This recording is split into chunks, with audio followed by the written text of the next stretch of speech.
Ce chapitre 2 qui s'appelle donc les aires d'attraction. Les aires d'attraction, c'est en fait une manière de mesurer les modifications et les évolutions des zones urbaines, donc des villes en France.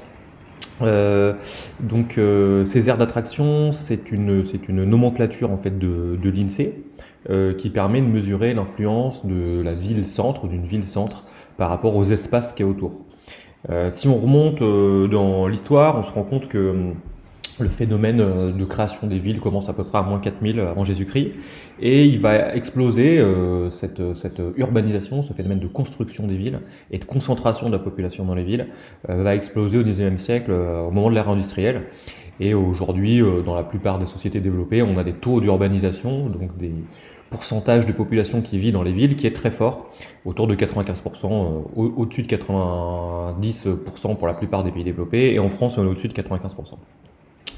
Ce qui nous intéresse, c'est comment on mesure du coup cette attraction de la ville-centre. Et pour ça, en fait, l'INSEE développe cette idée d'aire d'attraction. Et cette idée de l'aire d'attraction, c'est une mesure de l'influence de la ville-centre, donc pour nous c'est Angers, en termes d'emploi. Donc il y aurait plusieurs manières de le calculer, et l'INSEE le calcule en termes d'emploi, donc c'est un point de vue vraiment économique. L'INSEE dit à partir du moment où il y a une certaine catégorie de population qui habite autour de la ville et qui va travailler dans la ville, alors on peut dire que ce territoire duquel partent ces habitants fait partie de la même aire d'attraction. Alors ce vocabulaire aire d'attraction, il a remplacé le vocabulaire aire urbaine en 2021. Avant on parlait d'aire urbaine et maintenant on parle d'aire d'attraction. La notion d'aire urbaine, alors quand on parlait d'aire urbaine en 2020, avant 2021, il fallait qu'il y ait 40% de la population d'une ville, par exemple le Lyon d'Angers ou d'un village, qui aille travailler à Angers ou dans le pôle urbain d'Angers, donc dans les banlieues d'Angers, pour qu'on puisse dire que cette ville ou ce village faisait partie de l'aire urbaine. À partir de 2021, on baisse ce taux à 15%. C'est-à-dire qu'aujourd'hui, une aire d'attraction, il suffit qu'il y ait 15% de la population du Lyon d'Angers qu'elle travaillait tous les jours à Angers ou dans le pôle urbain d'Angers, c'est-à-dire dans les territoires qui touchent Angers. Il suffit de 15% pour qu'on parle d'aire d'attraction. Donc ça veut dire qu'on a augmenté l'aire d'attraction, et forcément mathématiquement beaucoup plus vaste. Elle va beaucoup plus loin à partir des pôles urbains que l'aire urbaine. Donc aujourd'hui il faut parler d'aire d'attraction, même si vous allez rencontrer, notamment au brevet sûrement, des documents, c'est possible, qui parlent encore des aires urbaines. Et c'est possible que vous trouviez des documents encore qui parlent des aires urbaines. Du coup, si on résume, on a toujours une ville-centre. Cette ville-centre, c'est la ville principale, ça va être Angers pour nous, qui est entourée de banlieues. Donc les banlieues, c'est toutes les communes et tous les bâtiments qui touchent directement la ville-centre. Donc il faut qu'il y ait une continuité du bâti, on va le voir tout à l'heure. Donc il faut qu'il y ait moins de 200 mètres entre les bâtiments. Si le bâti est continu, c'est le cas entre Angers et Avrier, c'est le cas entre Angers et Trélazé, c'est le cas entre Angers et Beaucouzé par exemple, et bien à ce moment-là, on parle de banlieue.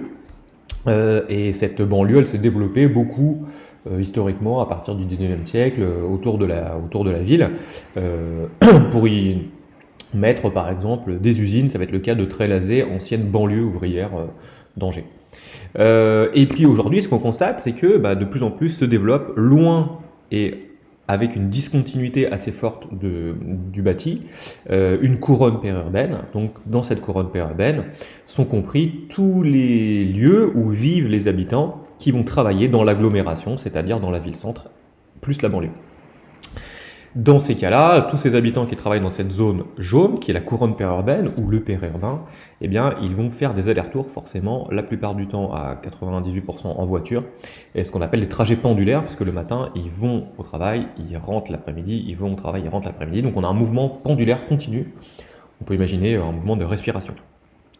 Ce qui est important du coup, c'est que si aujourd'hui on a une très grande partie de la population qui vit dans ces aires d'attractivité, donc ces trois zones rouge, orange, jaune comprises, et qu'il y a très peu de gens qui vivent en dehors, et en dehors du coup on appelle ça les zones rurales, ce qui sont les zones de faible densité qui seront en chapitre dans la suite du programme de 3e.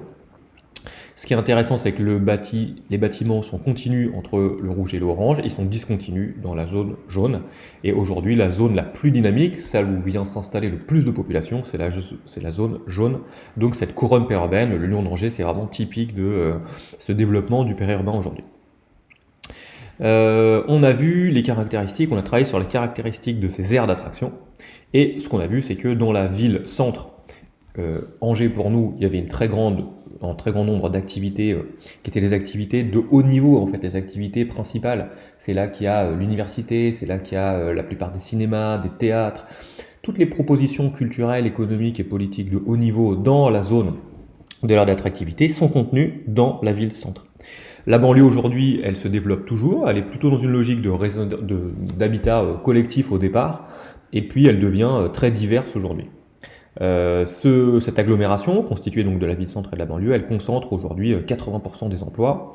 À partir du moment où cette agglomération développe ou propose plus de 5000 emplois, alors on peut l'appeler en pôle urbain. Donc Angers est en pôle urbain parce que c'est une agglomération qui propose plus de 5000 emplois. Autour, évidemment, il y a le périurbain, donc on l'a dit, hein, aujourd'hui la plupart du développement des nouveaux bâtiments se fait autour de l'urbain en France. Il y a une petite partie qui se fait aussi sur les littoraux, et une petite partie on observe aussi le long des grands axes de communication.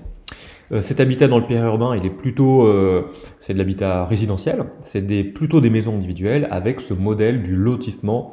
Hein, le lotissement, ça vient des lots, on prend des terres qui ne sont pas des terres bâties au départ, souvent des terres agricoles, et puis on va les découper en morceaux, chaque morceau étant un lot, et on va construire des petites maisons dessus, et donc on a bien une logique de lotissement qui se développe. C'est aujourd'hui cet endroit, ce périurbain, qui est l'espace le plus dynamique en France. Ce territoire, il s'étend, donc du coup on a une extension urbaine, un étalement urbain, puisqu'on a de plus en plus de gens qui vont habiter loin de la ville-centre, loin du pôle urbain, là où se concentrent les emplois, et ça c'est possible parce qu'on a une logique de mobilité très forte, c'est-à-dire de transport facile, ce qu'on appelle les trajets pendulaires. On est dans une logique de civilisation de la voiture, et si vous regardez le Lyon d'Angers aujourd'hui, tous les gens qui vont travailler à Angers, ils le font le long de cette grande voie rapide qui a été d'ailleurs finie il n'y a pas très longtemps, et qui permet en fait de maximiser, de faciliter les trajets, mais du coup ça fait aussi une civilisation qui est dépendante de la voiture. Et aujourd'hui, si vous habitez au Lyon d'Angers et que vous n'avez pas de voiture, c'est compliqué de se déplacer. On est quand même loin, et on a aussi des effets indirects négatifs. On voit que cette voie rapide va tendance à être saturée dès qu'on arrive près d'Angers. On a un coût qui est lié au coût de l'essence et au coût du transport qui est quand même très fort. On a très peu de développement du transport collectif, et donc c'est un problème à la fois en termes individuels en question de coût, en termes collectifs en question de coût, parce que payer ces routes et les entretenir, ça a quand même un coût pour la collectivité qui est assez fort. Et on a aussi, bien sûr, des problèmes de pollution et de gain de temps, puisque ces bouchons peuvent finalement limiter le gain de temps dans ces déplacements. On a parlé un petit peu du polycentrisme, nous, c'est-à-dire que dans la couronne périurbaine, il peut y avoir des espaces urbains qui se développent un peu plus que d'autres et qui deviennent des petits centres dans la couronne périurbaine. Donc c'est le cas du Lyon d'Angers.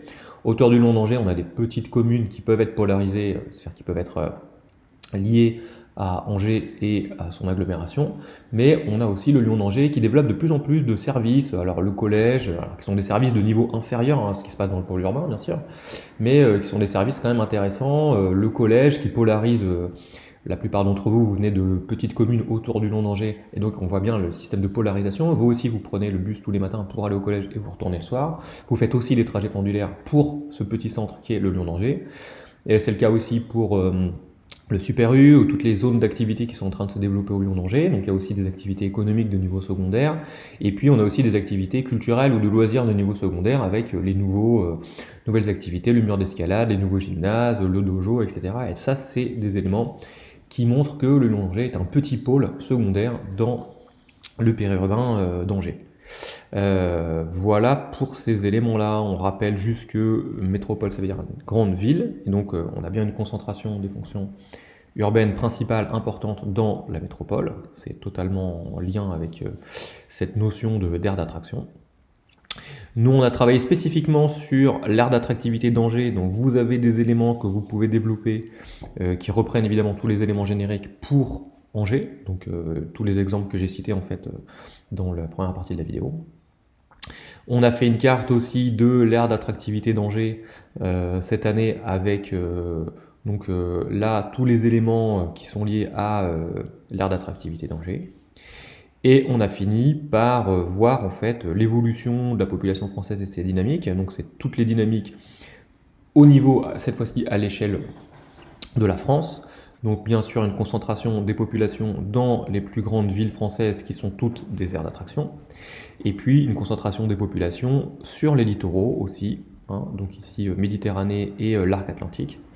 Et puis une zone assez délaissée qu'on appelle les diagonales du vide, qui est au centre de la France, ce qui permet de définir une zone intermédiaire qui est en jaune ici, avec finalement une concentration moyenne de population. Donc ce qu'il y a à retenir, c'est savoir localiser la diagonale du vide et les zones de montagne dans lesquelles la population est très faible, voire chapitre sur les faibles densités, et puis juste retenir que la population française, elle est surtout concentrée dans les grandes métropoles, et sur les littoraux, ici, donc littoral atlantique et littoral méditerranéen. Voilà pour ce chapitre-là. Merci de votre attention.